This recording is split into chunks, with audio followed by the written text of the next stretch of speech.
Habis kan? Bocah pinggir jalan. Bang! Mendingan lu bawa balik tuh, rombongan lu. Lah, ayo kagak mau balik emang apa? Ayo suruh balik sekarang. Ayo kagak mau balik. Kalau lu kagak mau balik, biar ayah balik.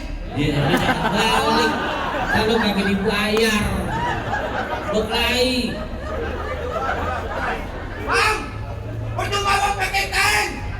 Kalau kagak dipakai bakal sembayang. Iya. Abang hadapin ayah jangan main-main. Ntar nyawa abang kayak bikin melayang. Waduh, sembarangan. Bang, ayo cuma mau pesan sama orang sini.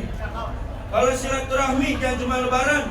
Kalau perlu tiap hari dengan kesadaran. Lantas bagaimana? Kalah menang bukan jadi ukuran. Yang penting kita jalin tali persaudaraan.